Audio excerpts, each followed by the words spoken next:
अपना कॉन्टेक्स्ट ये चल रहा है सारी चीज का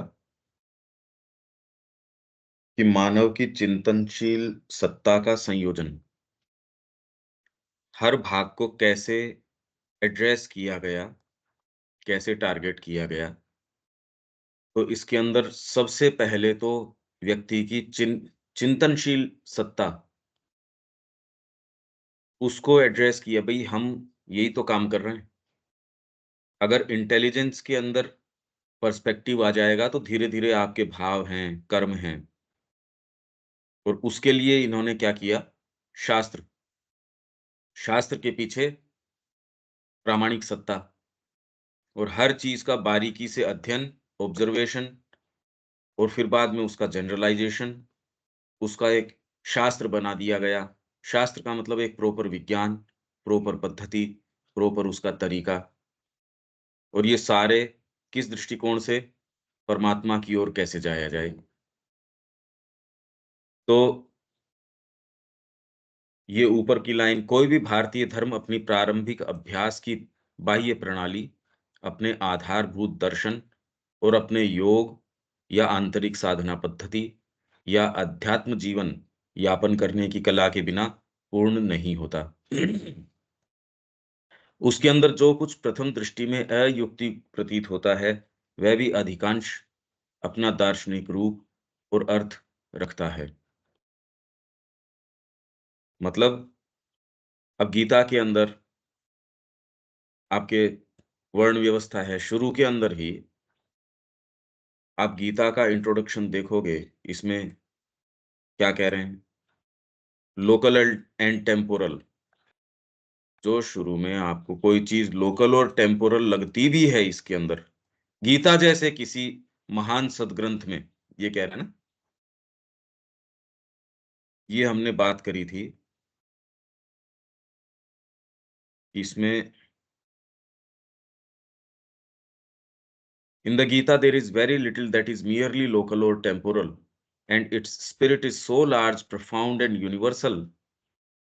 इसकी इसका जो भाव है वो इतना ज़्यादा profound, large और universal है that even this little can easily be universalized without the sense of the teaching suffering any diminution or violation। कि यदि उसको आप व्यापक अर्थ देते हो, तो गीता का या उस कोई भी जो आपका वो साहित्य या वो पर्टिकुलर स्क्रिप्चर, उसका जो टीचिंग है, उसका जो सेंस है, उसमें डिमिन्यूशन नहीं आता। इनफैक्ट बात उल्टी है। Rather by giving an ampler scope to it than belonged to the country and epoch, the teaching gains in depth, truth, and power।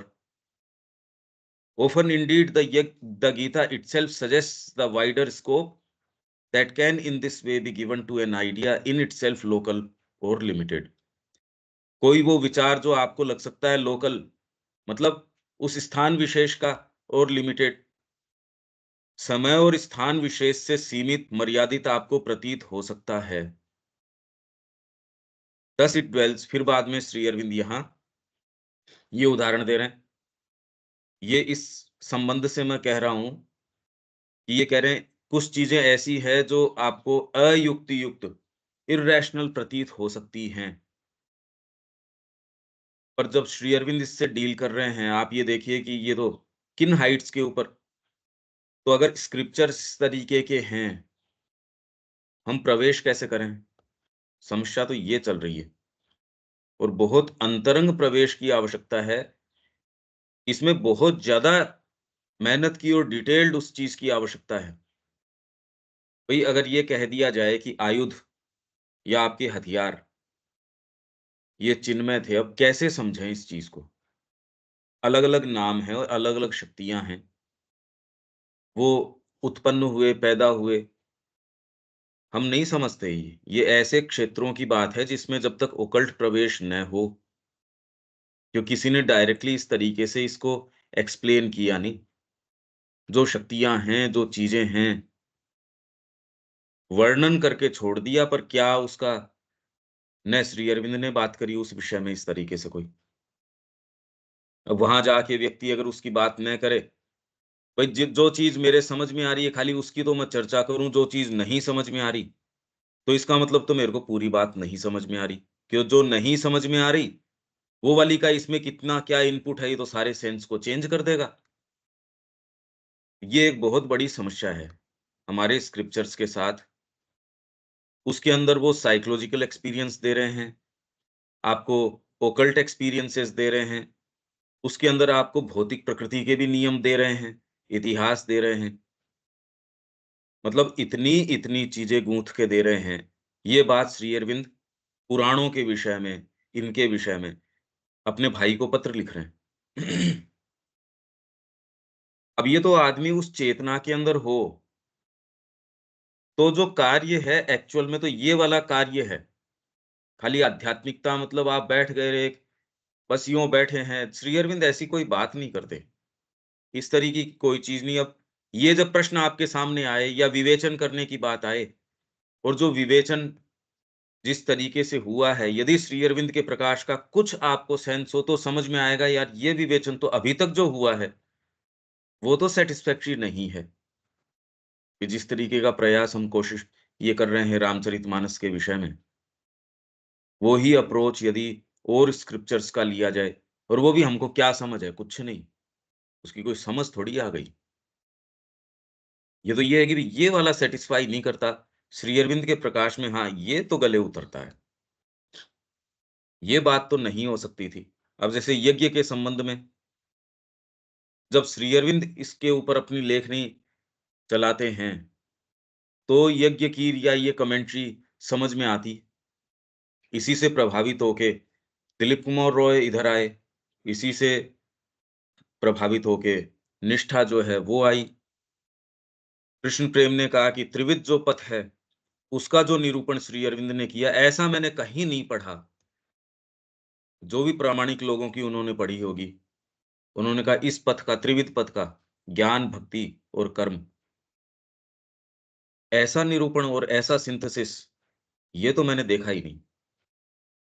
तो इससे आप ये समझिए कि वर्तमान में आपको जो चीज़ें अयुक्ति युक्त प्रतीत होती हैं, वो तो क्योंकि वैसी मानसिकता पश्चिम की मानसिकता ने परोस दी। बाकी जो कार्य किए जाने का है, हमारे जो लिटरेचर है, हमारी जो चीज़ें हैं, वो हमारी ही सत्ता के भाग के वर्णन हैं। पर वो इतने गहन हैं, हमारे से इतने फार ऑफ हो चुके। तो ये शिक्षा का एक आवश्यक अंग है कि जिसमें तैयार हों और इसमें प्रवेश कर पाएँ। अगर ये चूक गए तो हम तो सारी चीज़ चूक गए। हम अपने आप को छोटा-सा लिमिटेड सा मानते हैं। बस ये काम, ये चीज़ें, छोटी-सी ये चीज़ों के ऊपर उतार लाते हैं। ये थोड़ी है सब कुछ। तो thus it dwells on the ancient Indian system and idea of sacrifice, yajna, as an interchange between gods and men. A system and idea which have long been practically obsolete in India itself. यज्ञ का विधान या यज्ञ का concept तो practically obsolete हो चुका है स्वयं इंडिया के अंदर ही, and are no longer real to the general human mind. और फिर भी जब इसके वास्तव में तात्विक अर्थ के अंदर यज्ञ को लिया जाता है, आप कहते हो ये तो सॉलिडेरिटी ऑफ द यूनिवर्स है। यूनिवर्स इसके बिना चल ही नहीं सकता। यज्ञ की तो हमने कितनी बात करी। वैसी तप, अब कोई तपस्या कोई वैसे कोई बैठ के थोड़ी करता है। तो ये जो कॉन्सेप्ट्स आप ये कहे तो ऑब्सोलीट हो चुके हैं। और इस तरीके से देखोगे आप कहिए तो हर वस्तु मात्र के अंदर, जीव मात्र के अंदर मतलब किसी चीज का एग्जिस्टेंस बिना यज्ञ, तप, दान इनके नहीं हो सकता। But we find here a sense so entirely subtle, figurative, and symbolic given to the word sacrifice, and the conception of the gods is so little local and mythological. यहाँ जो कॉन्सेप्ट है कोई माइथोलॉजी के ऊपर ही है, खाली किंवदंती है। एक समय थी अब नहीं है, ये ऐसा है ही नहीं। सावित्री का आख्यान जो उसके अंदर है, ये यहाँ क्या कर दिया श्री अरविंद ने उसका ये देखिए। और वैसी एक एक को अगर वैसी डील किया जाए, अब वो माइथोलॉजिकली हुई या नहीं हुई या वो हिस्टोरिकल है, क्या फ़र्क पड़ता है? दोबारा एन्श्योर कर दिया यहाँ सावित्री इटसेल्फ जो माँ कह रही है is sufficient to divinise this whole world. so entirely cosmic and philosophical that we can easily accept both as expressive of a practical fact of psychology and general law of nature, and so apply them to the modern conceptions of interchange between life, and of ethical sacrifice and self giving, as to widen and deepen these and cast over them a more spiritual aspect in the light of a profounder and more far reaching truth. Equally, the idea of action according to the Shastra. ये मैंने सारे एक एक को खोले थे जब इसका शुरू का पहले जो अपने 19th वॉल्यूम के सिलेक्शंस के अंदर शुरुआती इसमें आए थे और मैंने एक एक को खोला था। शास्त्र, इसका जो विचार है कि शास्त्र के अनुरूप कार्य कीजिए, फिर बाद के अंदर इसके अंदर है स्वभाव नियत कर्म, उसकी अपन ने बात करी थी। फिर इसके अंदर स्त्रियों की, शूद्रों की, ये आ गया डिसेबिलिटीज ऑफ शूद्र एंड वीमन, इसके अंदर की भई ये ऐसा लगता है अरे भाई ये तो बिल्कुल लोकल एंड टेम्पोरल है। इनफैक्ट बिल्कुल ऑफेंसिव है वर्तमान मानसिकता के लिए कि ना, ये तो स्वीकार्य नहीं है। तो ये सारे के सारे, ये जब इसको प्रॉपर पर्सपेक्टिव में रखा जाए, तो ये लोकल और टेम्पोरल नहीं रहते, इनका यूनिवर्सल स्वरूप हो जाता है। तो इसलिए इसमें ये कह रहे हैं अयुक्ति प्रतीत होता है, वह भी अधिकांश अपना दार्शनिक रूप और अर्थ रखता है। यही वह पूर्ण समझ एवं दार्शनिक स्वभाव है जिसने भारत में धर्म को इसकी स्थायी सुरक्षा और अमित जीवन शक्ति प्रदान की है, और इसे आधुनिक संदेहवादी छानबीन की तेजाब सी द्रावक एसिड है, गला देता है जहां भी पड़ता है। तो आधुनिक संदेहवाद जो है वो एक ऐसा तेजाब है, उसके बावजूद शक्ति का प्रतिरोध करने में समर्थ बनाया है। अब यज्ञ का विधान आप कितने भी संदेह करते रहो, यज्ञ का विधान तो है ही, ये आप मानो नहीं मानो इससे क्या फर्क पड़ता है। इसलिए भारतीय सारी पद्धतियां इतनी फंडामेंटल है, नेचर ऑफ थिंग्स के अंदर इन्वॉल्व है वो। अब संस्कृत है, कोई माने नहीं माने उससे संस्कृत के क्या फर्क पड़ रहा है। माँ ने उसका नाम दे दिया, ये डिवोशन है, ये साइकोलॉजिकल परफेक्शन है, ये रियलाइजेशन है। कोई दूसरा भी व्यक्ति जो सेंसिटिव होगा, कोई दूसरा व्यक्ति जिसमें थोड़ी-सी भी होगी, वो उसको वैलिडेट ही करेगा, इसको रिफ्यूट नहीं कर सकता। क्योंकि जैसे-जैसे आप स्केल में हायर चढ़ते हैं, मन से परे जाना शुरू करते हैं, इंट्यूशन पे गए, इंस्पिरेशन पे गए, चढ़ते आप अगर ओवर माइंड पे जाते हैं, तो उसमें यूनिवर्सल लव है, यूनिवर्सल हार्मनी है, यूनिवर्सल है। तो अगर उस मूवमेंट की ओर जाओगे तो डिस्प्यूट्स कैसे रह सकती हैं? उसके अंदर विरोध कैसे रह सकता है? तो जो 2 लोग उधर मूव करते हैं, उनमें सामंजस्य तो आ ही जाएगा, और लोअर आप आते रहोगे स्केल के अंदर, डिस्कॉर्डेंसेस बढ़ती जाएँगी। जो कुछ अनुभव और तर्क बुद्धि पर सम्यक प्रतिष्ठित नहीं है, उसी को वह शक्ति गला सकती है, और गलानी चाहिए भी। अगर वेल फाउंडेड नहीं है, तो वो तो चले ही जाना है, न कि इन महान शिक्षाओं के मर्म और विचार को। परंतु जो चीज़ हमें अपेक्षाकृत विशेष रूप से देखनी है, वह यह है कि यद्यपि भारतीय संस्कृति ने परा और अपरा विद्या, वस्तुओं के ज्ञान तथा आत्मा के ज्ञान में भेद किया था, ये बात भी हमने करी। परा ऊपर की, अपरा नीचे। हालाँकि नीचे भी अपने आप में नहीं हो सकता, जब तक ये दूसरा वाला ज्ञान न हो।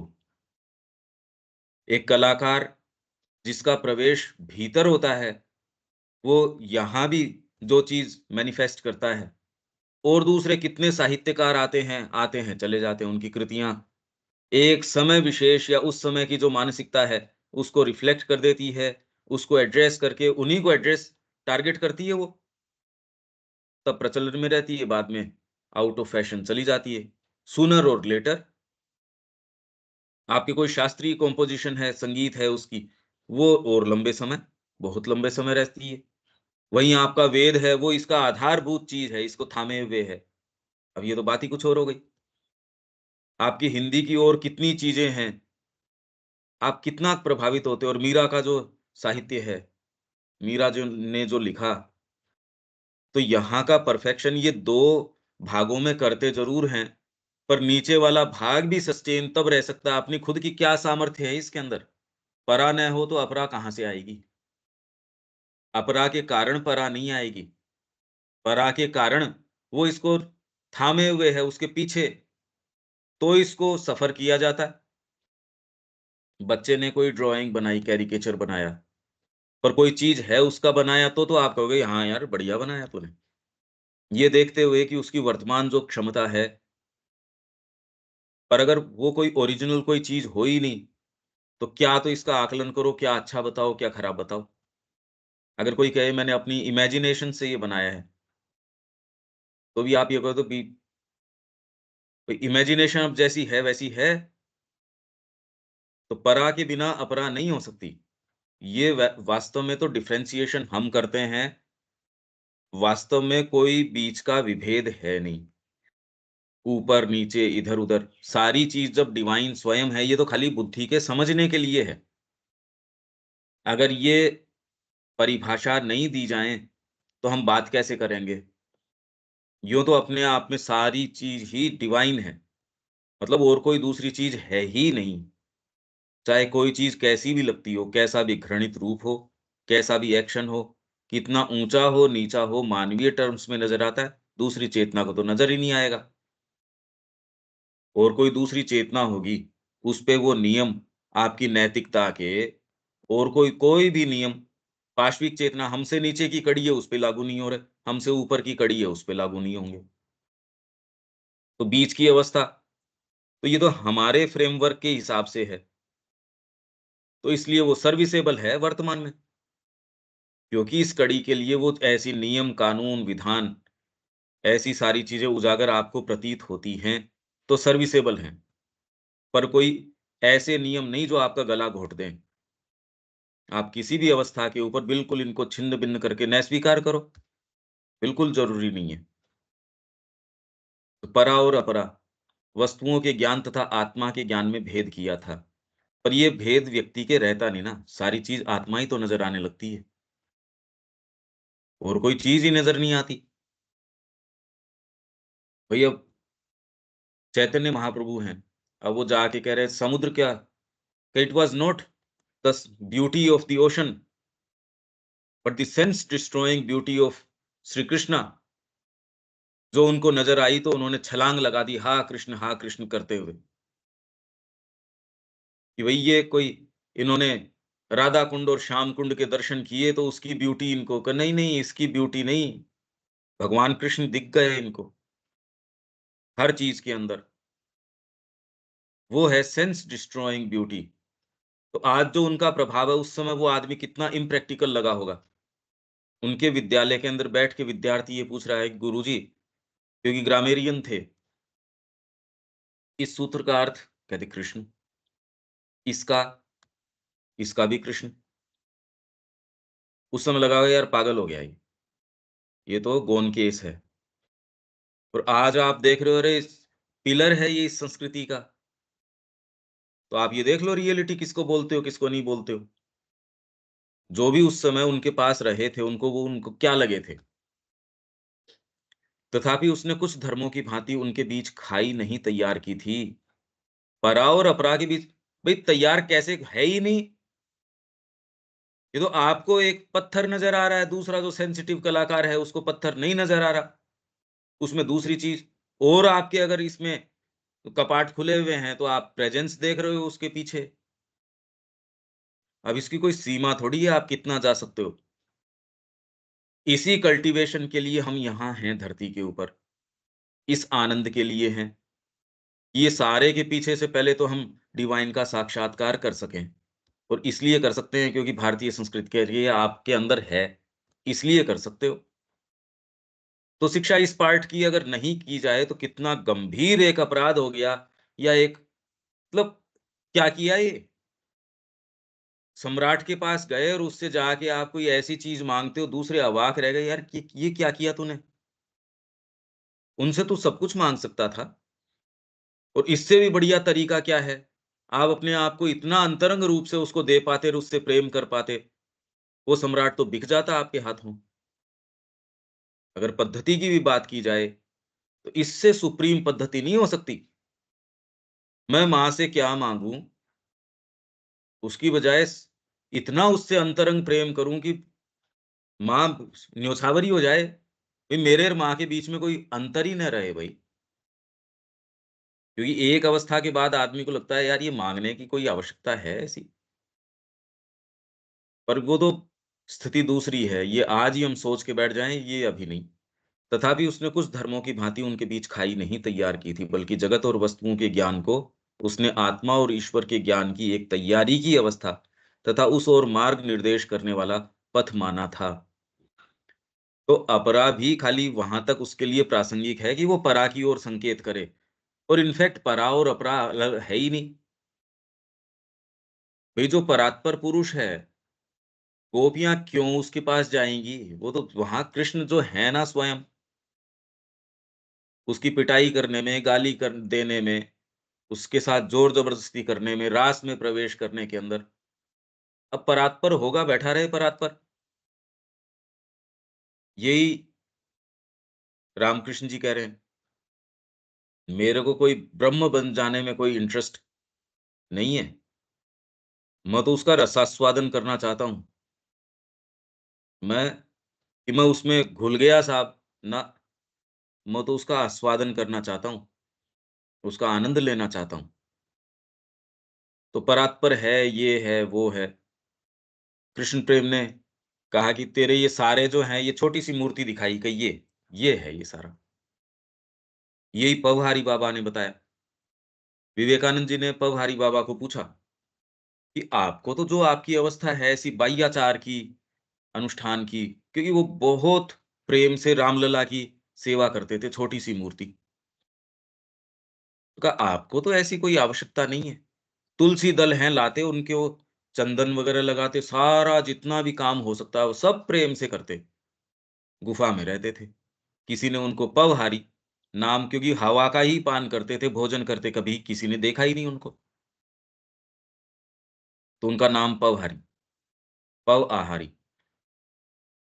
तो उन्होंने कहा बेटा मेरा तो इनसे प्रेम है, इसलिए करता हूँ मैं ये। मेरे को तो इनके अंदर इतना आनंद है। अब ये डायमेंशन अगर हमको बताया जाए, हमको बिल्कुल सेंस नहीं है। बिल्कुल भी सेंस नहीं है, ये क्या बातें करी जा रही है। इस वेवलेंथ पे हम वाइब्रेट नहीं कर रहे। इसलिए हमको लगता है कि भई बस जगत में यही चीज़ें होती होंगी, क्योंकि आप वाइब्रेट नहीं कर रहे हो उस उन चीज़ों पे। जो व्यक्ति खाली बेसिक इन्हीं चीज़ों पे, भई आपने गाय-भैंस पाल रखी है, उनके कितनी सेंसिटिविटी किन चीज़ों के प्रति, अपनी-अपनी चीज़ों के प्रति है, उसके अलावा को साहित्य, कला, अब साहित्य उसके पास ले जाओ। आप शेक्सपियर की रख दो या कोई बाज़ारू कोई नॉवल है, वो रख दो, खा जाएगी, उसको चबा जाएगी, उसमें क्या बात है? क्या सेंसिटिविटी है? वैसे ही हमारे लिए सावित्री भी ठीक है। दूसरी चीज़ अरे ये बेटर है, इसमें तो कुछ समझ ही नहीं आ रहा। ये सेंसिटिविटी डेवलप करना, इसकी शिक्षा देना, तो राष्ट्रीय स्तर के ऊपर कला, पर कला भी वास्तव में नहीं हो सकती यदि साधना में प्रवेश न हो। तो सारी चीज़ हैंग अपॉन इसके ऊपर करती है साधना, बस। सभी शास्त्रों पर ऋषियों के नामों की छाप लगाई गई थी, जो कि आरंभ में केवल आध्यात्मिक सत्य और दर्शन के ही नहीं, बल्कि कलाओं, सामाजिक, राजनीतिक, सामरिक, भौतिक और अंतरात्मिक विज्ञानों के भी गुरु होते थे। और अब तो दोबारा स्टडी करी जा रहे हैं इनको। ये नहीं कि आज ओब्सोलीट हो गए, उल्टा हो गया। आज जितने भी रिसर्च हैं, वो इन सारी चीज़ों के ऊपर हो रही है। गीता के विषय में कितने-कितने लोगों ने क्या-क्या नहीं कह दिया, देखिए आप। और उसके बावजूद गीता एक ऐसा सब्जेक्ट है, जो सबसे ज़्यादा शोध किए जाने वाला विषय है। बड़ी विचित्र बात है। अब आप अगर सावित्री की बात करो, तो एक-एक लाइन ऐसी है कि पूरा जगत उसकी शोध करे, तो भी क्या है? ये श्री अरविंद कह रहे हैं मिनिमम स्तर इसका ओवर माइंड मैंने तय किया है। अब मनुष्य जाति की कोई पहुँच तो है नहीं। हमारे जो टॉप मोस्ट कवि हुए हैं विश्व के, उनके पूरे साहित्य के अंदर कोई-कोई लाइन अगर आ जाए तो आ जाए। तो अभी तो मनुष्य जाति इस बात इस स्तर पे वाइब्रेट कर नहीं रही।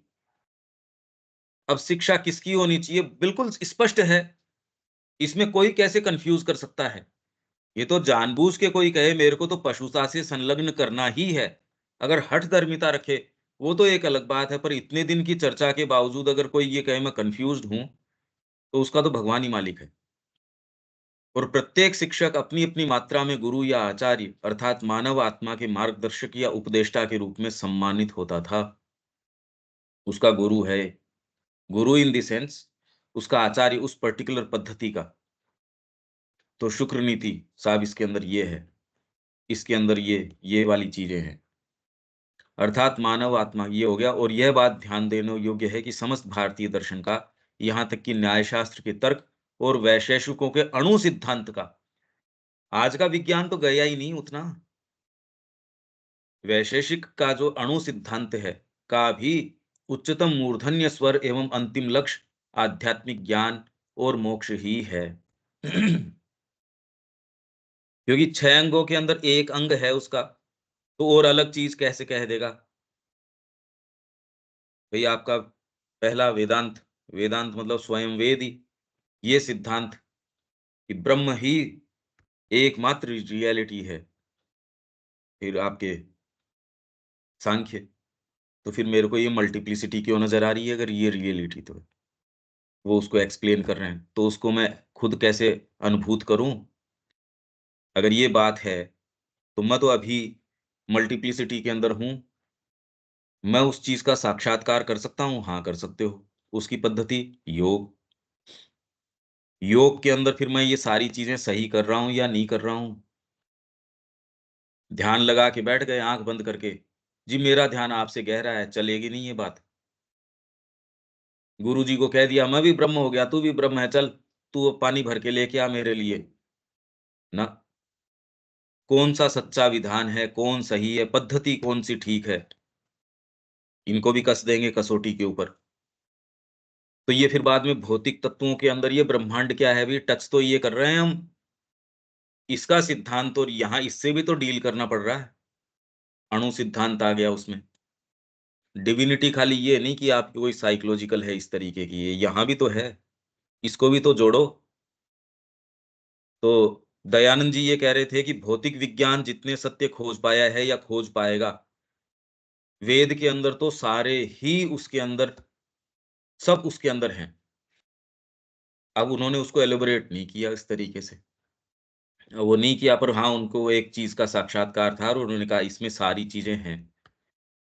आध्यात्मिक ज्ञान है, साइकोलॉजिकल ज्ञान है, ओकल्ट ज्ञान है, इवन भौतिक ज्ञान सारा का सारा इसके अंदर इनग्रेन्ड है। अब ये कैसे साधित किया ये कार्य, आप ये देखिए। तो जब आप डीपर और हायर पोटेंसीज़ के ऊपर जाते हैं, आप वास्तव में एक ऐसा कार्य करते हैं या एक ऐसा जीवन जीते हैं, जो क्षणजीवी नहीं अबाइडिंग होता है, पर्सिस्टेंट होता है। वो ही सच्चा जीवन है। इससे ये चीज़ पता चलती है कि जो भी चीज़ आत्मा के संपर्क में है, उस समय आपके बाहरी सेंसेस को कितना भी इम्प्रैक्टिकल लगता हो, असंभव लगता हो, इमोरल लगता हो, अनएथिकल लगता हो, कुछ भी लगता हो, वो ही एक्चुअल कार्य है। अगर युधिष्ठिर की बात मान ली जाए उस समय, तो वो तो कह रहा है अश्वत्थामा आता है। अब वो खुद सत्य बनने की कोशिश कर रहा है, "न रोवा कुंज रोवा।" तो ये भगवान सारी यही चीज़ें दिखा रहे हैं या महाभारत या आपके जितने भी स्क्रिप्चर्स हैं, यही दिखा रहे हैं कि भगवान की वाणी किन्हीं भी हाईएस्ट मोरल्स है और है उनसे सर्वोपरि है। उसका अपना विधान है और वो ही लोग वास्तव में ठीक रह पाते हैं जो अपने आप को उनसे संलग्न रखते हैं। बाकी कोई और विशेषता इनके अंदर आप देखो पांडवों में क्या थी? बेवकूफ थे वो तो युवावस्था में ही नहीं आते जैसी मूर्खता की उन्होंने कई प्रतिज्ञाएँ की थी और समय-समय पे करी थी। आज का सूर्य नहीं देखूँगा अगर मैं उसका वध नहीं करूँगा तो। लो साहब हो गया काम। सभी ज्ञान बुनकर एक ही बना दिए गए थे और उन्हें क्रमशः एकमात्र उच्चतम ज्ञान तक पहुँचाया गया था। ये ब्यूटी है इस चीज़ की। कल्पनातीत है, ये वर्णन नहीं है, ये आपको मूव करना चाहिए। कि हम वो ही मंडेन जीवन, वो ही रट में वापस कैसे जा सकते हैं। अगर ये जा रहे हैं तो इसका मतलब हमारे इस वेवलेंथ पे हम वाइब्रेट ही नहीं कर रहे, इसीलिए हमको ये जगत लगता है कि भाई उन्हीं निस्तेज कलर्स में नजर आता है, बस। ये बहुत ज्यादा बड़ी समस्या है। इसीलिए श्री अरविंद की कहाँ तो वाणी समझ में आए, और आती है तो हमको लगता है आ रही है, पर वही है, अनंत रंग हैं, वो ब्लैक और व्हाइट के टर्म्स में टूट जाते हैं मोटी मोटी कोई। और ये भी ब्लैक एंड व्हाइट में तो चलो वो दे भी देता है, हमारे तो इतने कमजोर हैं सारे रिसेप्टर्स, कोई चीज पकड़ पाते हैं, बाकी तो अधिकांश है, और वो पकड़ पाते हैं उसके अंदर भी हमारे दूसरे भाग प्रवेश करके एकदम म्यूटिलेट कर देते हैं उसको। तो बड़ी ही कमजोर स्थिति है हमारी, ग्रहणशीलता भी नहीं है उसकी धारण क्षमता नहीं है। दोनों ही एंड के ऊपर बहुत ज्यादा कमजोरी है। वे ग्रहण नहीं कर पा रहे पहले तो जो चीज है उसको, और फिर धारण नहीं कर पा रहे। जितना है उसके अंदर फिर बाद में अशुद्धि और करप्शन मिला रहे हैं। अब इसके अंदर अगर ये सोचें कि पहले तो ये हम वहम कर बैठते हैं, मैं जगत को देख रहा हूँ, मेरे को जगत प्रतीत होता है, मेरे को पता है, मैं जानता हूँ, ये हो जाता है। तो ये जो आर्य शिक्षा पद्धति में कल हम की उस मिथ्या, उसके अंदर ऐसे कई विचार उत्पन्न हो जाते हैं। इससे मिथ्या विचार और क्या हो सकता है कि हाँ, मैं जगत को जैसा मेरी इंद्रियों से दिख रहा है, मैं जान रहा हूँ। इसके ऊपर कमेंट्री, इस पैसेज के ऊपर अब 247 247 सनातन धर्म वाली पुस्तक है, पहुंचाया गया था एकमात्र उच्चतम ज्ञान तक, सारी चीजों को पहुंचा दिया गया था, कहीं भी उसको बीच के स्तर के ऊपर नहीं छोड़ दिया गया। हर शास्त्र, हर चीज को पकड़ा गया और उसको टॉपमोस्ट के साथ, एक्चुअल में बात अलग है, क्योंकि अभिव्यक्ति आ वहीं से रही है। तो आप ट्रेस बैक वहीं तक करोगे, आप आधे रास्ते क्यों रुकोगे? जब वेद से सारी चीज आ रही है, तो आपको तो ट्रेस बैक वहीं तक करना ही चाहिए। ये कमेंट्री इसके ऊपर भारतीय धार्मिक संस्कृति के क्रियाशील निरूपण की, हमने इससे पहले पढ़ा था भारतीय धार्मिक संस्कृति, उसका क्रियाशील निरूपण मतलब एक्चुअल लाइफ के अंदर, आपके डायनेमिक नेचर के अंदर ये कैसे आए। धार्मिक संस्कृति तो धर्म क्या कर रहा था, उसके 3 एसेंशियल्स क्या हैं, और उसको जीवन में किस तरीके से डालो आप, उसके लिए ट्रिपल ट्रिपल क्वाड्रेंट्स हैं। ये एक्नॉलेज करना कि अधिकार की क्षमता, पर उसको वहीं लेके नहीं, अधिकार आपको बढ़ाना, उसके लिए आपके सत्व रजो और तम, उसको कैसे सब्लिमेट करना, तामसिक प्रकृति है उसको राजसिक में, राजसिक को सात्विक के अंदर, और वहां भी नहीं, उसको क्या खुले पंख से उड़ो अब। तो आपका अधिकार किस चीज का है, मतलब आपकी नेचुरल कैपेसिटी किस चीज की है, बेंट क्या है नेचर का, सारी चीजें देख के तो क्रियाशील निरूपण हो गया ये। तेरे को समाज में ये काम करना चाहिए, तेरा ये देह भाग है। ये भी नहीं कि वो एकदम फिक्स कर दिया, मतलब उसकी बाध्यकारी भी है, बाइंडिंग भी है, यट उसमें हमेशा ही एक ऐसा गेट छोड़ा गया है, वो आपका खुल जाएगा सही समय के ऊपर। अंदर से पुकार आई तो आप ये पाएंगे कि इतना प्रेशर हो गया तो कुकर की जो सेफ्टी वॉल्व है ऑटोमेटिकली चांस दे देगा उस जो हीट है उसको निकलने का। तो वैसे ही आपके पूरे इसके अंदर इतने सेफ्टी वॉल्स, कल्पनातीत है ये, हम इतनी विशद चर्चा कर ही नहीं सकते जितना कि उन्होंने एक एक व्यक्ति के साथ क्रियाशील रूप से कर दिया। कि विशद चर्चा के बाद प्रस्तुत प्रसंग, ये वाला जो हमने बात करी, मानो अब हमें उस संपूर्ण प्रणाली का ब्यौरा प्रदान करता है जिसके द्वारा इस संस्कृति ने सामान्य मानव जीवन की सभी शक्तियों को अपने हाथ में लेकर उनका संवर्धन, अभी तो खैर चिंतनशील सत्ता को कैसे, मतलब आपकी थिंकिंग पार्ट को कैसे लिया, सबसे इंपॉर्टेंट पार्ट है। थिंकिंग पार्ट ही अगर गड़बड़ है तो आपके एक्शंस को कौन गाइड करेगा? हाँ, थिंकिंग के अंदर ये आ गया कि भाई ये काम गड़बड़ है, अब आपकी जो मैकेनिकल प्रकृति है, वाइटलिस्टिक प्रकृति है, भौतिक प्रकृति है, उसके ऊपर आप अनुशासन लागू करोगे, पर चिंतन के अंदर ही अनुशासन नहीं है, मतलब चिंतन को लग ही नहीं रहा कि मेरे को ये काम करना चाहिए, आप अनुशासन कैसे लगाओगे? लगाने वाला कौन है? बाहरी मजबूरी के कारण भले ही आप उसके ऊपर कोई अनुशासन लाद सकते हो, पर अगर मन में ये है यार कि ये काम तो आपके भीतर से गवारा ही नहीं करता, तो आप कैसे अनुशासन लागू करोगे? तो पहले सबसे पहले चिंतनशील भाग आपका, आपका थिंकिंग पार्ट, आपकी हायर बुद्धि। शिक्षा के अंदर भी माँ कह रही है, make reason the master of the house. सबसे पहले बच्चे की निम्न प्रकृति को, कि पशु स्वरूप होता है बच्चा, पशुवत है, मन में आया खा लिया, मन में आया ये कर लिया। तो सबसे पहले घर के अंदर उसके ऊपर थोड़ा अनुशासन लगाने के लिए, उसकी सत्ता में, वो ये कह रहे हैं पहले तेरे को रीजन, रीजन अगर बच्चे में आ गया तो खुद ही अपना ट्रिब्यूनल खुद हो जाएगा, ना ये चीज़ तो नहीं करेंगे। अब ये पार्ट तो जीवन भर उसके साथ रहेगा। वैसे ही अगर अंतरात्मा को कल्टीवेट करके सामने लाया गया, आपको बाहरी इन चीज़ों की ज़रूरत ही नहीं है। भई जिससे तालमेल बिठाने के लिए शिक्षा दे रहे हो, सो कॉल्ड आपको लगता है, न्याय तंत्र समझें, ये तंत्र समझें, ये सारे तो फ्यूटाइल हो जाएँगे। जैसे नवजात जी कह रहे थे, आगे जो पॉलिटिक्स है, वो सेवा की नहीं। ख़ैर अभी भी सेवा की कोई, इनके तो कोई कॉन्सेप्ट ही नहीं है एज़ सच। साधना की पॉलिटिक्स होगी। हर अंग फिर बाद में साधना का अंग हो जाएगा। भई व्यवस्था कर ही रहे थे पौंडीचेरी आश्रम में भी, हर डिपार्टमेंट का एक इंचार्ज भी है। पर उसके अंदर वो नहीं कि वो कोई बॉस है, व्यवस्था में है, सारी चीज़ें हैं और उस व्यवस्था को बड़े सुचारू रूप से लगाया भी माँ ने वहाँ, और वहाँ एक ऑर्गेनिकली डेवलप हुआ। तो क्या ये किया जा सकता है? निश्चित किया जा सकता है। उसमें जिसकी जितनी जो भावना है या जिस तरीके से वो है, वो ग्रुप्स साथ रहें। ग्रुप्स छोटे हों, फिर बाद में आपस में उन ग्रुप्स का इंटरैक्शन भी उसी आधार पे हो। जैसे आपके शरीर के अंग हैं, आपस के अंदर कोई डिसहार्मनी का व्यवहार करें, ज़रूरी थोड़ी है। वर्तमान में ये असंभव लगता है। वर्तमान में ये विचार भी ऐसा लगता है, यार ऐसा हो सकता है?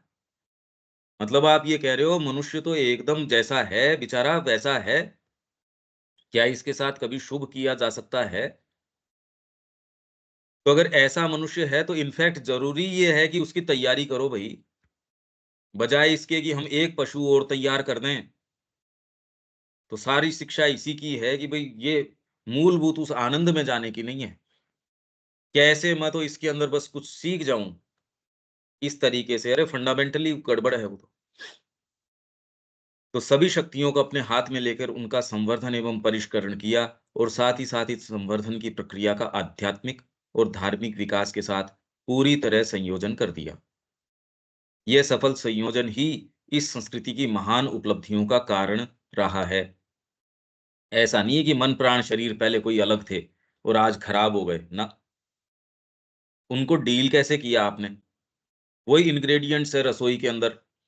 आपके एक किसी को पता नहीं कि कैसे कंबाइन करना है। वो हेल्थ को एकदम तोड़ देगा गलत तरीके से अगर करोगे तो। आपकी रसोई ही आपकी हो सकता है विष का कारण बन जाए, और आपकी रसोई ही आपका वैद्य बन जाती है। तो संयोजन आप किस तरीके से करते हो इनका, आप अनुशासन, भौतिक को भौतिक के तरीके से डील करते हो, वाइटल को वाइटल के तरीके से, माइंड को माइंड के, पर उनको अपने यथास्थान, सर्वोपरि है अंतरात्मा। तो ये सारे प्रसन्नता के अंदर कार्य करेंगे। उल्टा यहाँ हो गया कि अंतरात्मा को तो इतना कुचल डाला, मार डाला उसको एकदम, म्यूटिलेट कर दिया। वाइटल है उसको खूब मोटा बना के उसके ऊपर बिठा दिया, शरीर भी इसके अंदर दबा जा रहा है। तो आप ये कह रहे हो हेल्थ की खूब सारी हमारे पद्धतियाँ आ गई, उसको तो बेचारे को दबा रखा है आपने। वाइटल को खूब मोटा कर दिया, और उसको भी कोई अच्छी चीज़ें नहीं दिखा रहे। वाइटल को ये थोड़ी है, उसमें शौर्य भी है, साहस भी है, अपने आप को बिल्कुल कैलकुलेट किए बिना देने की ताकत भी है, निर्भयता है। ये सारी चीज़ें हैं, पर ये वाली तो सिखा ही नहीं रहे। खाली शरीर, उसके लोअर सैटिस्फैक्शंस, और उसके अंदर भी जो लोअर एंटिटीज़ हैं, वो ही रस ले रही है आपके अंदर। जो सेक्सुअल क्रियाएँ हैं, उसके अंदर आप कोई बिल्कुल रस नहीं ले पा रहे। ये तो दूसरी एंटिटीज़ हैं। इसलिए आप सोच समझ के रोक भी नहीं सकते इसको। क्योंकि वो आपके माध्यम से रस ले रही है, आप कोई सोच के थोड़ी कर रहे हो। तो जो ये लोग लोग बोलते हैं, गृहस्थ धर्म बहुत ऊँचा धर्म है, वो खाली अपनी चीज़ को वो खुद कह ही नहीं रहा, वो तो नेगेटिव पावर्स हैं जो कहलवा रही हैं उसके मुँह से। जैसे सावित्री और डेथ की जब संवाद चल रहा है, चर्चा चल रही है, डेथ है उसको ऐसी उसको सारा ब्रह्म ज्ञान दे रही है, "अरे! तू इससे ऊपर उठ।" ऐसे लगता है ये कोई ब्रह्म ज्ञानी बोल रहा हो। तब सावित्री उसको झटक के बोलती है कि, "तेरा जो ज्ञान है वो मारता है और मेरा जो ज्ञान है, वो जीवन देता है, जीवनदायिनी गा ज्ञान है मेरा।" अब ये तो बहुत बड़ी बात हम तो समझ ही नहीं सकते ये बात क्या है? इसका मतलब क्या है? तो ये संयोजन आपकी प्रकृति के हर भाग का और हमारे लिए ये ही इसकी प्रासंगिकता है इस सारी चर्चा की। हम इसको कैसे रीस्ट्रक्चर करें? आत्मा को लाके सिंहासन के ऊपर बिठाएँ, मन को जो है बुद्धि, उसको मंत्री बनाएँ और बाकी को उसके सेवक बनाएँ। जहाँ एक ओर ये सारी चर्चा हमें इस संस्कृति की कार्यप्रणालियों में गहरा प्रवेश तो प्रदान करती ही है, वहीं हमारे लिए इसकी अत्यंत महत्वपूर्ण तात्कालिक प्रासंगिकता यह भी है। यही बात आ गई जो मैं कह रहा हूँ, कि इससे हम अपने जीवन और उसकी शक्तियों के साथ व्यवहार करने के समुचित सूत्र भी प्राप्त कर सकते हैं और हम स्पष्ट रूप से यह देख सकते हैं कि किस प्रकार वर्तमान में एक स्थूल, उपयोगितावादी दृष्टिकोण के द्वारा इन शक्तियों के व्यवस्थापन के दिग्भ्रमित, दिशा भ्रमित है। दिशा भ्रमित तो हो ही गया कि जो आपका सेवक है उसको तो बिठा दिया सिंहासन के ऊपर या शत्रु है, उससे आप अपनी योजनाएँ ले रहे हो, प्लानिंग ले रहे हो।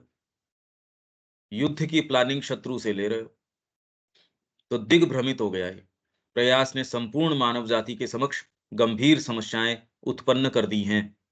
गंभीर नहीं मतलब इस स्तर तक लिया है आप इस बारे में सोच भी नहीं रहे कि धरती अब ये कन्विंस्ड हो कि ये हैबिटेबल नहीं रहेगी या मनुष्य जैसा है ये वैसा ही रहेगा। जैसा आप और राम राज्य की या ये बात करो कहते यार अच्छा है बस ठीक है ये अच्छी चीज़ें हैं, व्यवहार में तो ये हो नहीं सकती। और गंभीर समस्याएँ क्या होंगी आप ये सोचो कि आप मनुष्य को वैसा मान बैठे और शिक्षा वैसे बनने की दे रहे हो। तो आगे जितने भी आ रहे हैं, उनमें भी अगर एस्पिरेशन का कोई कोई पार्ट है तो उसको काट दो, गला काट दो उसका, मार डालो उसको। ये तो ऐसे लोग जो स्वयं माँ श्री अरविंद के संपर्क में हैं, तो भी दिग्भ्रमित हैं बेचारे कि क्या करें इसमें। बहुत मुश्किल से अपने आप को अफ़्लोट रखने की कोशिश भी करते हैं, तो भी ये मैस्मरिज़्म चारों तरफ इस तरीके का है। यदि वो एक्टिवली साधना नहीं अपना रहे, तो ये चीज़ उस उनको देर-सवेर निगल ही लेगी क्योंकि एक पार्ट तो है ही, जो साधना में प्रवेश नहीं करने दे रहा। वो उनकी असफलता का सारा पूरा सौदा है उसके पास। देर-सवेर नीचे पटकनी दे देगा वो। क्योंकि कब तक आप अपने आप को अफ़्लोट रखोगे? कि रोज़ खुद को इन सत्रों के माध्यम से और के माध्यम से आप एक किसी प्रकाश, कोई चीज़ पर ये इसके लिए हैं कि आप कोई दिन तो डिसाइसिवली निर्णय लो। नहीं ले रहे इसका मतलब कोई न कोई ऐसी चीज़ है, जो बड़ी अपने आप में कॉन्शियस है, इतनी बदमाश है, वो आपको इधर जाने नहीं दे रही। पर जितनी सेफ तरीके से आपको रस्सी खोलती है, उतना आप चढ़ सकते हो, चरागाह आपके लिए उतना थोड़ा-सा और अल्टीमेटली मुक्त नहीं छोड़ रही है आपको।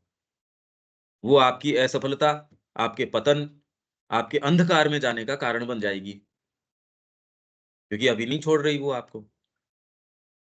जीवन के साथ व्यवहार में हमारी मूलभूत समस्या यह है कि हम जीवन तथा इसकी विभिन्न शक्तियों को, उनकी प्रकृति व उनकी परस्पर क्रिया को यथार्थतः नहीं समझते। ये हम सबके साथ प्रॉब्लम है, शिक्षा को इसको हैंडल करना चाहिए। कौन से भाग को किस स्थान पे रखना चाहिए, हम इसको समझते नहीं। इस गहरी समझ के अभाव में जीवन की शक्तियों के नियमन, जब मैं समझता ही नहीं कि 4 जने इस रूम में 4 हैं, मेरे को पता ही नहीं गिनती कितनी है, कितने का भोजन बनाऊँ, कितने के लिए मैं गाड़ी मँगवाऊँ, कितने के लिए ड्रेसेस मँगवाऊँ, उनका नेचर पता नहीं, एक तो उसके अंदर मुस्टंडा बैठा है, वो सारों को दबाए हुए बैठा मार रहा है। एक की टेररिस्ट की प्रकृति है। अब मैं अंदर भेजूँ खाना वो ही दोनों खाएँगे, जिसमें शारीरिक बल है या कोई दूसरे जिसके हाथ के अंदर बंदूक है, वो खा जाएँगे। आपको ये पता ही नहीं, दूसरे कह रहे मैं तो खाना सबके लिए, या जित पहले तो ये गिनती नहीं पता, मैं तो रेगुलरली खाना दे रहा हूँ, मिल किसको रहा है?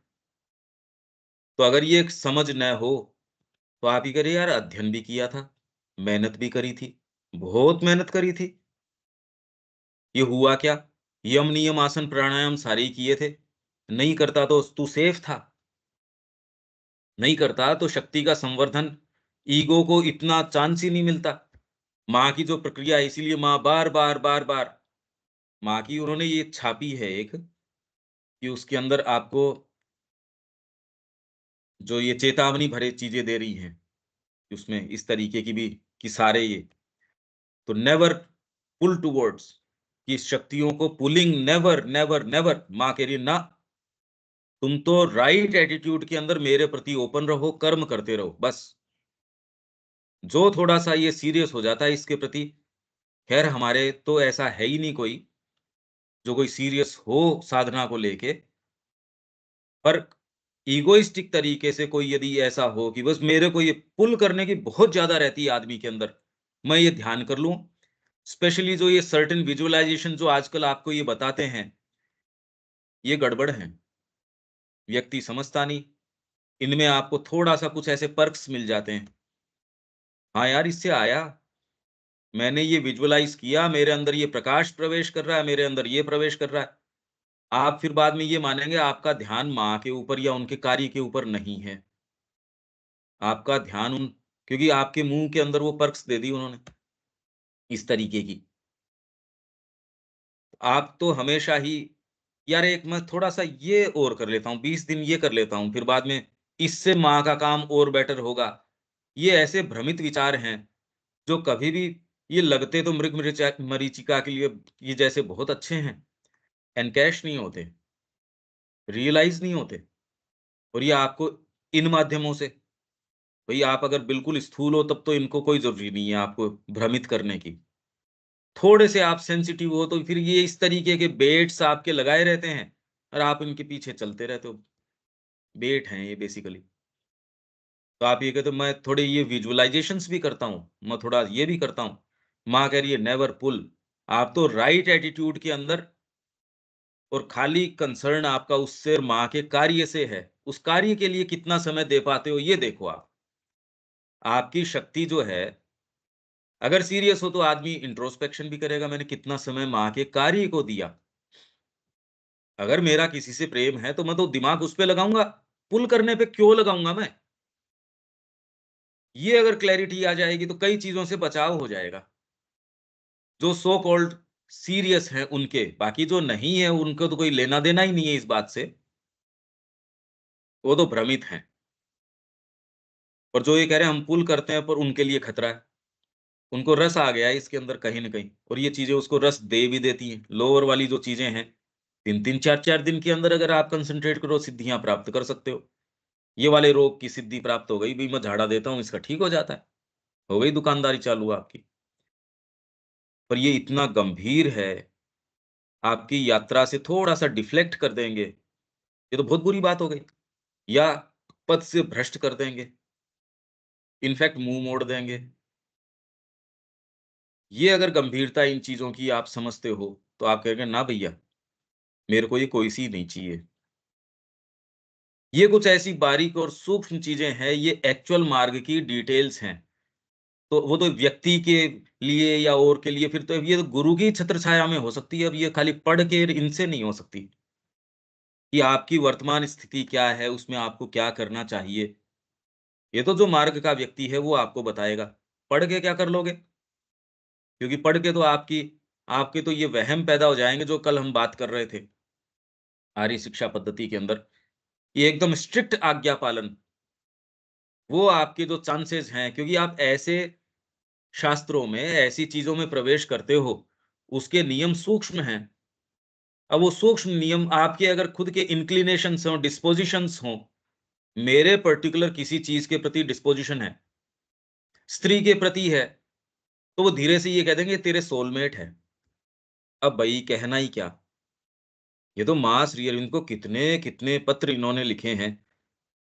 जी, हम शादी कर लेते हैं, हाँ, हमारा कोई उस तरीके से नहीं है, पर ये तो आंतरात्मिक है, ये है। माँ ने कहा बिल्कुल नहीं, बिल्कुल भी नहीं। उसको किसी भी बहाने से जो टच करना है वो भी नहीं, ये कह रही है माँ। मतलब और ये चीज़ें आके प्रवेश कर जाएँगी, आपको ये दिखाएँगी कि नहीं तेरे तो ये बस आंतरात्मिक ही चीज़ हो रही है। अरे मैंने परिवार को नहीं समझा, परिवार वगैरह सारा छोड़ के आ गया, व्यापार छोड़ के आ गया। अब मैं इन चीज़ों के लिए फ़ॉल करूँगा क्या? लो साहब, माँ कह रही है बिल्कुल नहीं। वो कह रहा मैंने उसके लिए रुमाल है, मैं उसको रुमाल दिया हूँ, क्या तेरी रुमाल तेरे पास रख, तेरे को अगर देनी हो तो मेरे को दे देना, मैं भिजवा दूँगी उस लड़की के पास, तू मत दे के आना। सोचो कैसा लगा होगा? कितने-कितने पत्र, कितनी-कितनी चीज़ें, क्या है वो? प्रकृति की तो बातें हैं ये। तो गहरी समझ अगर न हो तो गुरु के अलावा आप अगर सोचो आप अपने स्तर के ऊपर कर लोगे, ये असंभव है। अगर वास्तव में कोई सीरियस चीज़ परस्यूट चाहते हो या कोई सीरियस रिजल्ट्स चाहते हो या जीवन में कुछ मीनिंगफुल चाहते हो, यार ये जीवन ऐसे ही बीत जाएगा। ये अगर आपके अंदर कोई ऐसी प्रेरणा आ गई, कोई ऐसी चीज़ भगवान की कृपा से आ गई, तो इसके लिए तो गुरु के बिना तो नहीं हो सकता और वातावरण के बिना नहीं हो सकता। आप ये सोचो कि ये आप ये थोड़ा-सा ये कर लो और इससे काम पट जाए आपका, तो इसका मतलब कहीं न कहीं आप ये मान के बैठे कि ये व्यवस्था आपकी जमी रहे, करना मेरे को कुछ नहीं है। तो आप थोड़ा सँभालिए। आपने अपने शत्रु को ही प्रश्रय दे रखा है। ये अब आपको सबको अपने-अपने तरीके से सँभालने की आवश्यकता है। शक्तियों के नियमन, व्यवस्थापन और संवर्धन के सभी प्रयास या तो सर्वथा निष्प्रभावी रहते हैं। रह ही रहे हैं। तो ये तो कोई साहित्य की बात नहीं, हमारे जीवन की बात चल रही है ये तो। या फिर यदि बलपूर्वक लागू करने का प्रयास किया जाए, तो न केवल उससे इन शक्तियों का सहज विकास कुंठित हो जाता है, अपितु इसके गंभीर परिणाम भी उत्पन्न होते हैं। अगर आप सो कॉल्ड इंटेंसिटी ज़्यादा लागू करते हो, इसका मतलब उसके अंदर कहीं न कहीं ईगो है। अब ये इतनी फाइन लाइन है, ये कैसे आदमी करे? वो तो गुरु की छत्र छाया बिना नहीं हो सकता ये। जब हम भारतीय संस्कृति के परिप्रेक्ष्य में जनमानस की बात करते हैं, तो ऐसा नहीं है कि यहाँ की सामान्य मानव प्रकृति का गठन अन्य संस्कृतियों की औसत मानव प्रकृति के गठन से बहुत भिन्न या श्रेष्ठ रहा था। परंतु चूंकि यह संस्कृति मानव प्रकृति के गठन के संबंध में गहरी समझ रखती थी, इसलिए वह इसके साथ विजयी रूप से व्यवहार और इसका समुचित नियमन और व्यवस्थापन करने में सफल हुई। माँ जो उनको चीजें कह रही थी, कोई ऐसे थोड़ी कह रही थी, कोई कोई बड़ी अलग तरीके की, तू ये वाली पद्धति कर ले, ये तू माला जप ले, ये तेरे को ये कुछ नहीं। प्रैक्टिकल काम से संबंधित हैं चीजें, कितनी जो व्यवहार है, बातें देखिए आप, एकदम सामान्य तरीके की, तो भी वो व्यक्ति उसने जो उसने यात्रा करी अपनी आत्मिक, और कहीं किसी दूसरी पद्धति में नहीं हो सकती, इस तरीके से। यूँ तो माँ के पास कोई आया तो कहा कि तू तेरी यहाँ नहीं है, तू रमण आश्रम चला जा, तू यहाँ चला जा। किसी के एक पर्टिकुलर शरीर के अंदर रोग था, दिलीप कुमार रॉय के सर्टेन कोई एलिमेंट की इश्यू थी। तो श्री अरविंद ने कहा यार तू अभी मत आ, क्योंकि तेरे ऊपर दबाव पड़ेगा और ये पार्ट जो है ये साधना नहीं करने देगा। नाराज़ भी हुए थे बाद में। मेरे को इन्होंने स्वीकार नहीं किया। अरे वो स्वीकार नहीं कि तेरे ऊपर दबाव पड़ेगा इस चीज़ का। हायर फोर्सेज़ आएँगी तेरे पर्टिकुलर, ये थोड़ा-सा इसमें कोई लिवर में है या कोई ये तेरे इश्यू है। ये ठीक हो जाए तो तू आ जाना। इस गहरी समझ के अभाव में ही आज जब हम जीवन के नियमन का प्रयास करते हैं, तो सदा ही हमारी प्रवृत्ति नियम विधानों में फेरबदल करने और नए नियम विधानों के निर्धारण की, और स्वयं इन नियम विधानों की अनुपालना के लिए एक अधिकाधिक जटिल होते तंत्र के निर्माण करने की होती है। परंतु इन इतने सब के बाद भी किसी प्रकार का कोई प्रभावी नियमन हमें कदाचित ही देखने को मिलता है। कोई भी विवेकशील व्यक्ति ये बोध कर सकता है कि यदि नियम विधानों का निर्धारण ऐसे व्यक्ति द्वारा किया जाएगा जो जीवन के विषय में स्थूल उपयोगितावादी दृष्टिकोण रखते हैं, जिनका स्वयं का जीवन अहमात्मक आवेगों द्वारा चालित है और जिन्हें जीवन का निर्माण करने वाली विभिन्न आंतरबाह्य शक्तियों का कोई गहरा अनुभव नहीं है, तो ऐसे में स्वयं वे नियामक विधान, मतलब रेगुलेटरी आपके जो लॉज हैं, अपूर्ण और अपरिपक्व होंगे। तो जीवन के संबंध में बेवकूफों से आप अगर सलाह लोगे, शिक्षा के विषय में उनसे लोगे तो अब उनके तो फिर क्या मेरे जीवन में ये परिणाम हुए तो और क्या होंगे? जिन्हें प्रभावी रूप से जीवन पर प्रयुक्त किया ही नहीं जा सकता और अगर करोगे तो उसके परिणाम होंगे। इसमें यहाँ मैं इसलिए रोक रहा हूँ, अब समय भी हो गया। आप खाली ये लाइन के ऊपर ध्यान देके कि अब जीवन के अंदर आप ये कह रहे हैं नियम विधान का निर्धारण कि किस तरीके से आपके तंत्र को मतलब आपके बीइंग को आप कैसे समझते हैं? एस्पिरेशन तो सारों के अंदर है, क्या करना चाहिए? इसके बारे में सीरियसली एक कुछ कीजिए और उसमें आप ये देखेंगे कि धीरे-धीरे आप इन्हीं टर्म्स पे चल रहे हैं। आप क्या प्रयास करेंगे? सदा ही हमारी प्रवृत्ति नियम विधानों के फेरबदल करने और नए नियम विधानों के निर्धारण की और स्वयं इन नियम विधानों की अनुपालना के लिए एक अधिकाधिक जटिल होते तंत्र के निर्माण करने की होती है। आप कुछ दिन लगातार खाली इस एक चीज़ के ऊपर कंसंट्रेट कीजिए, कि अगर हम ये ही करें, तो मेरे को क्या करना चाहिए? तुरंत आप चाहिए कर्म में भी उतारने की, ये कर लेंगे, ये वाली तो आध्यात्मिकता है, ये वाली ये है, सब टोटल इसी के ऊपर उतर ही आएँगे और फिर इंसिस्ट करेंगे यही वाली बात है और कोई दूसरा कह दे नहीं, नहीं ये साइकोलॉजिकल चीज़ है थोड़ी। तो आप खाली इस पे कंसंट्रेट करो कि हमारी प्रवृत्ति सदा ही इस चीज़ की होती है, क्योंकि ये नहीं है कि समझदार लोग नहीं हैं, सिंसियर नहीं हैं, डिसिप्लिन्ड नहीं हैं, खूब-खूब हैं, बहुत-बहुत हैं। अगर ये समझ जाओगे तो जितने भी प्रयास और दूसरे किए जा रहे हैं, जो आप ये कह रहे हो, देखो ये भी साइकिक का प्रयास किया जा रहा है, ये भी इसका किया जा रहा है, तो आप ये समझ जाओगे उस प्रयास में माँ श्री अरविंद जो चीज़ चाह रहे हैं, उसमें। यूँ तो जब माँ को ही वो कई चीज़ें प्राप्त हुई, तो श्री अरविंद का ना, इससे अपन जो काम चाह रहे हैं, वो नहीं होगा। जबकि वो चीज़ें तो सामान्य थी ही नहीं अपने आप में। तो एट लीस्ट कम से कम बौद्धिक स्तर के ऊपर आप ये तो समझ जाओ कि ये श्री अरविंद क्या चाह रहे हैं। माँ और श्री अरविंद क्या मूलभूत परिवर्तन चाह रहे हैं। नहीं तो आप उसको कन्फ्यूज़ कर बैठते हो। देखो इसके अंदर भी ये साइकिक का कर रहे हैं, देखो इसके अंदर भी वैदिक कल्चर कर रहे हैं, इसके अंदर भी ये कर रहे हैं। तो इससे आप ये इस पे खाली कंसंट्रेट करो। देखो फिर बाद में कहीं कुछ पहुँचते हैं क्या अपन? यहाँ हमको विराम देना पड़ेगा। इसमें कोई बात देविका जी?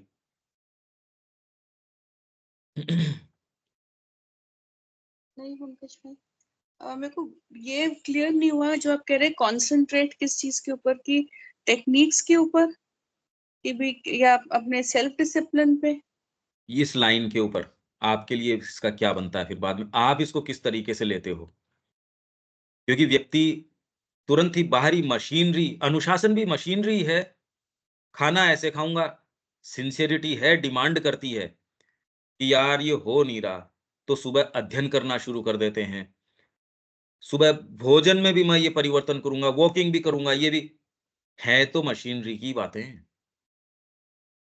मशीनरी से तो बाहर जा नहीं रहे। हाँ, सिंसेरिटी है, समझदारी है, ये नहीं कि नहीं करना चाहिए, डेफ़िनिटली करना चाहिए। पर क्या ये ही करना चाहिए? ये सूक्ष्म प्रश्न है, पहले तो ये प्रश्न समझ में आना ही बड़ा मुश्किल है। तो इसीलिए सारा प्रयास कि मनुष्य जाति कैसे होनी चाहिए, उसके लिए सरकार चेंज करो। गलत थोड़ी है वो उस तरीके से तो। हम भी कहें कि माँ का कार्य कैसे करें, तो तुरंत यार ये वाला चेंज ले आते हैं। पर वो चेंज तो एक दिन हो सकता है काम दे जाए, दूसरे दिन नहीं दे। हमारी भी तो प्रवृत्ति मशीनरी के ऊपर ज़्यादा होती है, तो मनुष्य की है ही ये, क्योंकि भौतिक सत्ता है। वो ये चाह रहा है यार इसके ऊपर अपने भौतिक तरीके से मशीनरी और मशीनरी के ऊपर मशीनरी, दबाव पे दबाव, ये बनता रहता है। ये प्रश्न पहले तो ये लाइन पे कंसंट्रेट करो, ये क्या कहती है आपको? कि हमारी प्रवृत्ति ये है। इसीलिए निस्तारा नहीं हो रहा मनुष्य जाति का। हमारे ग्रुप की बात नहीं चल रही है। जो अच्छे भले विचारक, आपके जो फिलोसोफर्स, ये भी एक पद्धतिबद्ध करते हैं चीज़ों को। एक ये माइंड की प्रवृत्ति है ये, नियम में बाँध देगा, उसको जनरलाइज़ कर देगा, फिलोसोफाइज़ कर देगा और फिर भौतिक के अंदर उसको नियमों के अंदर आपकी भौतिक प्रकृति के नियमों में बाँध देगा, अभ्यासों में बाँध देगा, प्रक्रियाओं में बाँध देगा। वो एक सीमा के लिए, एक समय के लिए आपके लिए सर्विसेबल हो सकती हैं, पर बाद के अंदर दम घोंटू बन जाती हैं वो। पर हम इससे चूक कैसे निकल सकते हैं, क्या निकल सकते हैं? उसका आधार क्या है, कैसे क्या है, तो गीता का सारा कर्म योग है और है, वो सारे प्रश्न में आ जाएँगे। तो ये कह रहा पंकज हूँ। जी, जो ब्रह्मचर्य है वो भी तो सेल्फ डिसिप्लिन है, वो भी तो फिर स्टार्ट तो फिर वो वैसे ही है, सेल्फ नहीं, डिसिप्लिन जो, ना, वो भी फिर। नहीं, डीपर साइकोलॉजी को आप उसके ऊपर, ब्रह्म के ऊपर आप कंसंट्रेटेड हो और चर्या को उसके आधार के ऊपर कंसंट्रेट कर रहे हो। तो ईसीजी मशीन है, वो लिख तो रही है, पर वो सेंसिटिव है, हार्ट क्या कर रहा है उसके प्रति। तो उसका आग्रह प्रक्रिया के ऊपर नहीं है। तो आग्रह आपका प्रक्रिया करोगे, माँ त्रिगुणों से बंधी हुई नहीं है, यही तो कैच है इस बात के अंदर। आपको लगता है माँ त्रिगुणों से बंधी हुई है, ना। तो जो माँ के प्रति गिवन व्यक्ति है, उसको न तो किसी पद्धति से मतलब है, न किसी और चीज़ से मतलब है। वो तो सेंसिटिव माँ की प्रेरणा से है। तो इसके अंदर बाहरी डिसिप्लिनिंग कहाँ रहा, वो तो आंतरिक हो गया। ये प्रक्रिया बिल्कुल अलग है। इसीलिए पावर आ सकता है नहीं, बाहरी डिसिप्लिनिंग एक स्तर से, और करते ही हैं लोग, कितने-कितने डिसिप्लिन में है, उससे कोई वो थोड़ी। हाँ, जीवन के ऊपर कुछ कमांड आ जाता है। जो निरा पशु है, जो चाहता एक है, करता दूसरी है, उन पशुओं की बात हम नहीं कर रहे।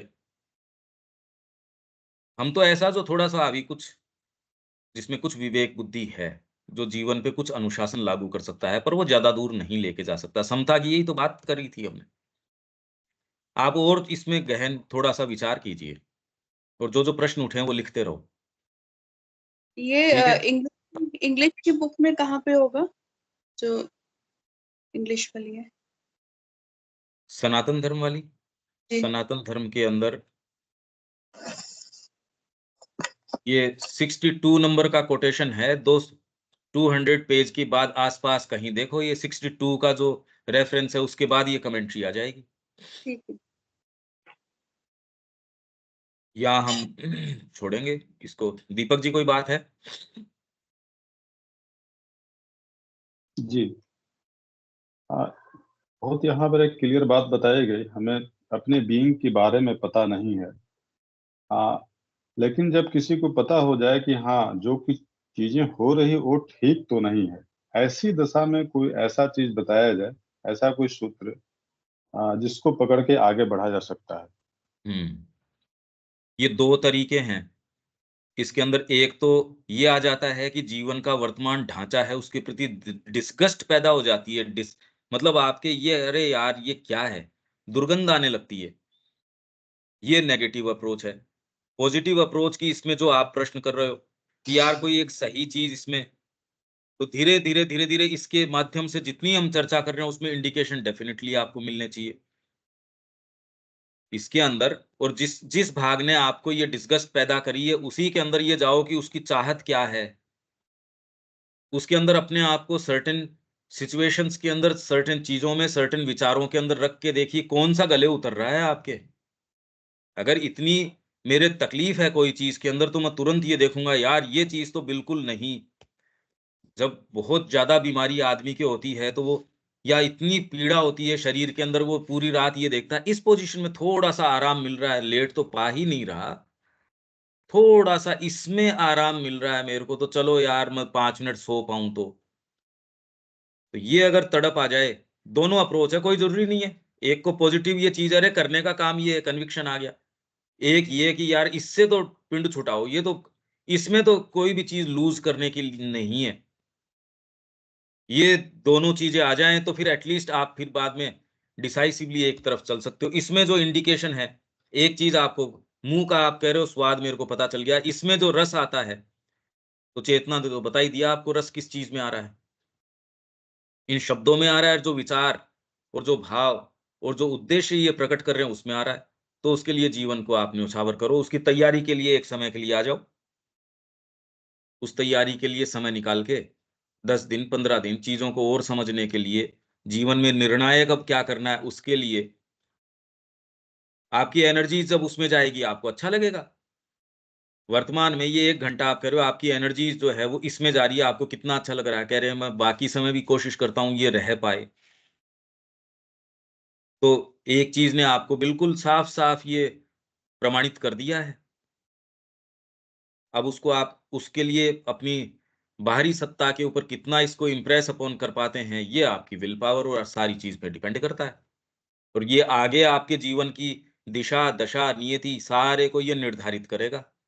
कितना इंटेंसली इसको कर पाते हो, उतना एकदम चेंज हो जाएगा, ये कोई समझ ही नहीं सकेंगे ये वो व्यक्ति है। आप एक कहानी गढ़ दोगे सारों के लिए, ये भी हो सकता है। आप सारे अपने आप में एक कहानी गढ़ सकते हैं, एक इतिहास गढ़ सकते हैं, और नहीं तो मर जाओगे जैसे सारे ही मर रहे हैं, उसमें क्या बात है? इसमें ऐसा थोड़ी है कि मेरे साथ ऐसा नहीं होगा और आपके साथ, तो सबके साथ तैयार ही बैठी है ये चीज़ तो, बस। पर ये संभावना है हम सबके साथ। अब ये देख लो इसमें क्या है। ठीक है दीपक जी? जी ठीक है। 9 बजे क्लास है, उसमें मिलते हैं आर्य शिक्षा पद्धति में। जय श्री मां। जय श्री जय श्री